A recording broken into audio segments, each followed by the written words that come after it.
I grew up a huge college football fan. And when you just think about college football programs, it doesn't matter what part of the country that you're on. You know, one of the first programs you think of is USC. As elite as this program has been for a long time, the one area recently that hasn't been as elite, at least the perception actually, has been the defense. You know, I don't care what the defense was ranked last year. Let's get better and better each day, and let's be better next year than we were last year. And if we just have that mindset, you know, we're gonna like where we end up. And I just want to be the best. And I think when you've seen the best, you know, you just have this edge where, you know, I want to outwork and I want to, you know, just outdo everybody. I'm only 34 right now. If you had asked me when I was playing, I would have bet everything I was still playing right now.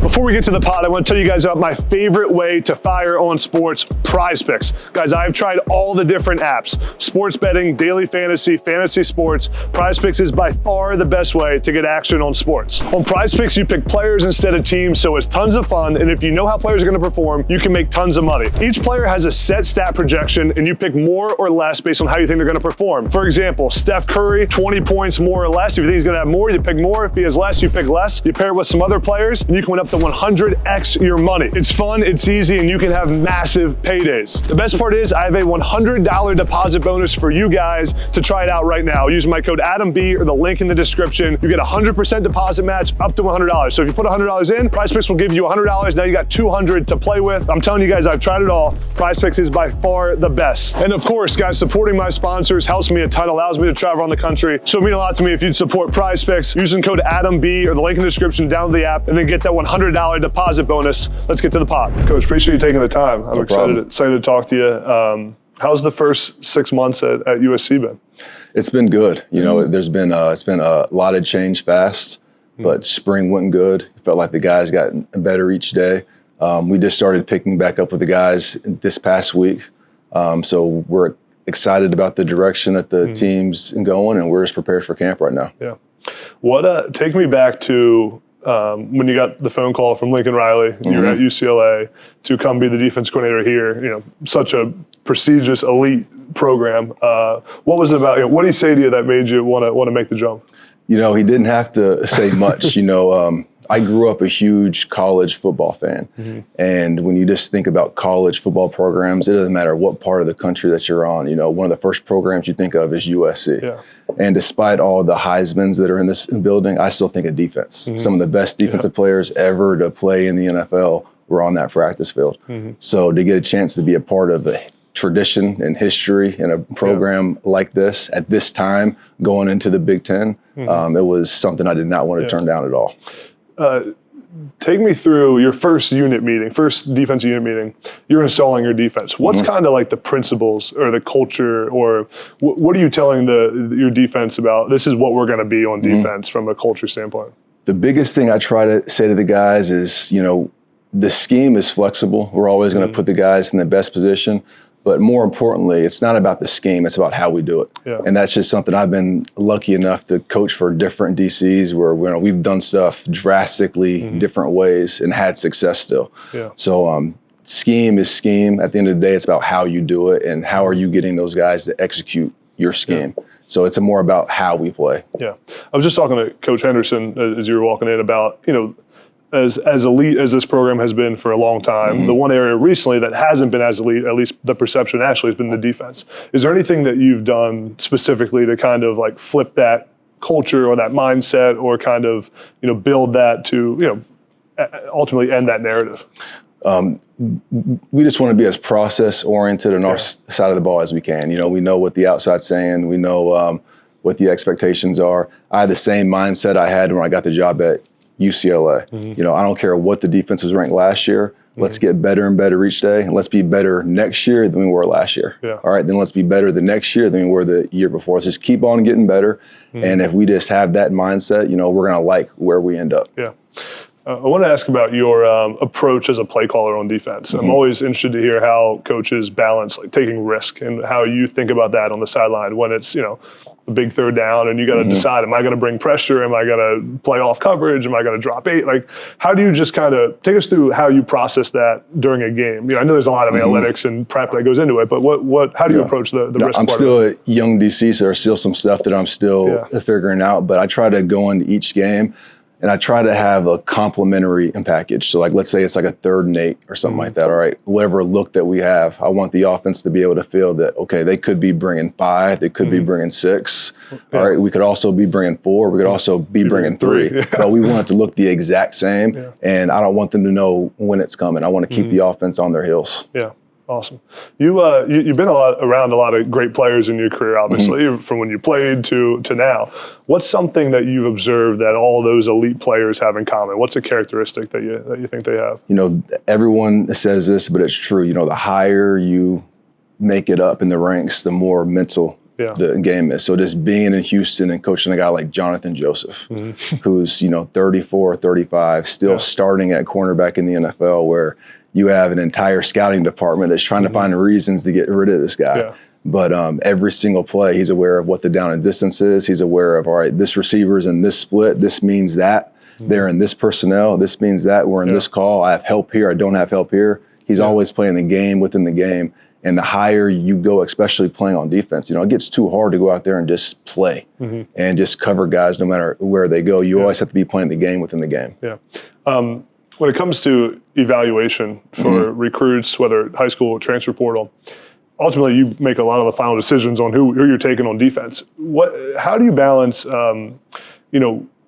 high production on film with a player that may not be as productive, but has all the intangibles, has the long arms, could run really well, but he's not performing super well? How do you balance that trade-off when you're taking players? I'll tell you what, it's a lot easier to do in the NFL than it is in college. When you're evaluating in college kids, they're more prepared, they're more developed. At the end of the day, there's some guys you develop, but a lot of guys you just plug and play. Yeah. When you're evaluating these high school kids, you really have to look at, okay, take away the rest of the film. Let's look at that individual. How can that individual help us? Because a kid might have crazy stats, but who's he playing against? How is he being used in this scheme versus a kid who's being used completely different, not being in a position to make those plays, but 5-6 years down the road, he might be a better player. Yeah. So, there's a lot of, you have to project. There's a lot of development, and that's really been the biggest change for me coming from the NFL to college is really the evaluations. Yeah. Is there anything when you turn a player's film on that you look for right away to say like this guy can play on our defense? Just effort and just ultra competitiveness. I used to say I only want guys who love ball, and I've just coached enough guys in the NFL that, I don't know if they love football, but they love competing. It doesn't matter what they're doing, they're just ultra competitive. So I just want guys who play hard and compete. Real quick, before we get back to the podcast, I got to tell you guys about our new sponsor, Ekrin Athletics, man. Ekrin is one of my favorite products I've ever tried, one of my favorite sponsors of this podcast. Their new percussion massager is elite. The Kestrel percussion massager just launched, and it is their best massage gun yet. And I've tried a lot of these guns. There are several upgrades over their previous guns, which were already considered among the best available. This massager is extremely powerful, and it gives a deep tissue massage. Its angled handle design makes it easier to get to more areas, and the scrolling wheel makes it easy to adjust while you're using it. It has 6 speeds and 6 attachments, so you can really tailor it to your needs and to your muscle group you're targeting. I wish I had this when I was playing. I probably would have avoided some injuries, been more ready to play on game day, and recovered faster. Best part, I have a promo code for all of you to try Ekrin and their new massage gun. Use promo code NEXTUP for 25% off all orders on Ekrin Athletics. That's promo code NEXTUP for 25% off all orders. And guys, supporting our sponsors helps me a ton. So go support Ekrin Athletics. Use that promo code NEXTUP for 25% off your orders. What's your recruiting pitch for anyone to come play on defense here? You guys have been crushing this class, in the recruiting trail. What are you saying to high school recruits? Our staff, I feel like we don't try to pitch anything.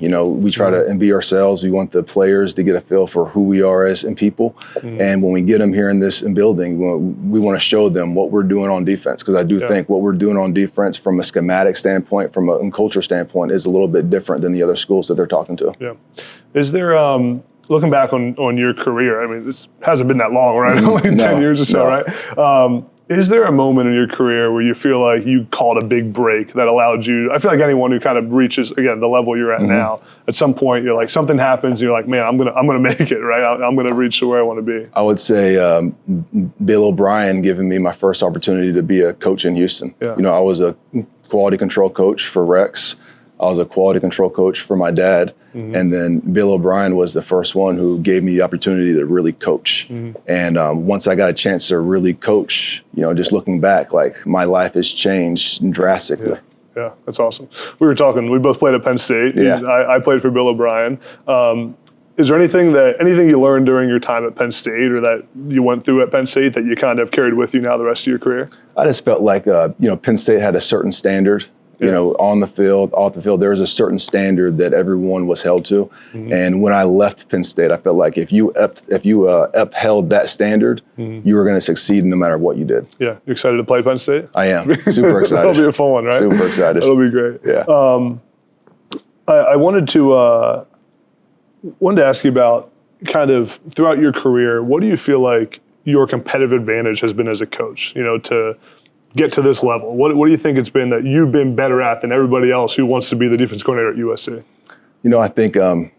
I think me just seeing my dad as a kid, I've always wanted to be just like him, and better. Yeah. So seeing him play, seeing him coach, being able to be around some of the coaches I've been around, and I just want to be the best. And I think when you've seen the best, you just have this edge where, I want to outwork and I want to, just outdo everybody.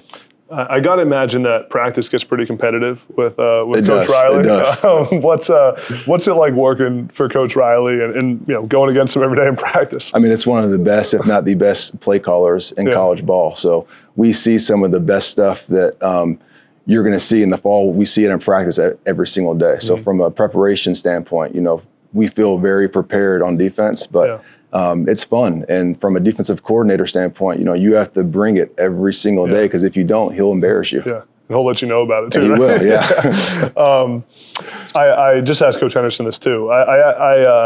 A lot of young coaches watch this show, so I like to try to ask this question. What's a piece of advice that you have for anyone, whether they're a high school coach or a GA or an analyst or a position coach that wants to get to the level you're at? I would say, be great at the job that you have right now, but at the same time, always be trying to grow outside of where you're at. Even from a scheme standpoint, always look at how other people are doing things. The game's always changing. Yeah. And like I said, I believe it's more about how you do it than what you do. Yeah. But you always want to know what other people are doing, because 2-3 years down the road, you might not believe in this, but all of a sudden you're doing this because of the way offenses have changed. So you always have to stay ahead of the curve. Yeah. Speaking of changing offenses, is there obviously offenses are changing and evolving all the time. Is there a trend going on right now in college football that kind of that you're having to focus more time on, or something that you're, obviously it was like spread for a while. Now teams are starting to be a little more power, and it's like, what are you focusing on when you're in your staff meetings? And college ball in general was so different for me this past year. Just the tempos, the splits, the unbalanced. Now you take the headset into it, which we have in the NFL, but I think colleges will use it a little bit indifferent. But the biggest thing in college that I found was challenging is that, week to week, it's drastically different offenses. In the NFL, there's differences, but it's not drastic. In college, it can be drastic at times. So you have to be prepared to really stop everything on defense. Yeah, you can go against like 5 wide air raid versus like wing T. How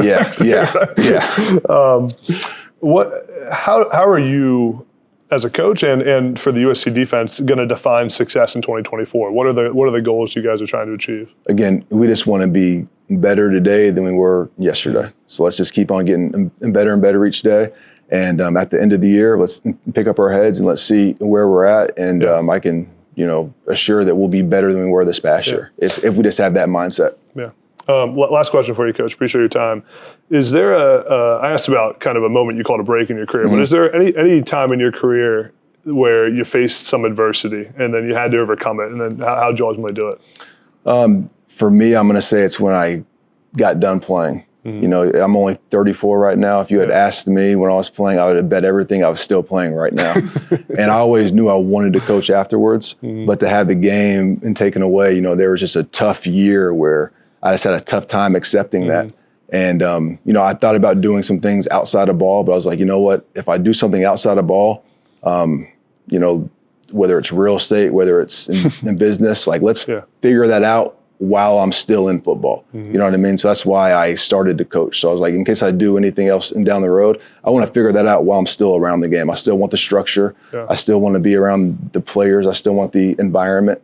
And just going through that year, I think just made me appreciate the game a lot more. And I think about that year a lot because it was kind of a dark place. Yeah, well, you certainly made the right choice. 34-year-old defensive coordinator at USC. So congrats on your success, Coach. Thank you very much. Appreciate it. Great to meet you. Very nice to meet you too. Yeah, it was awesome. Thank you. Thank you.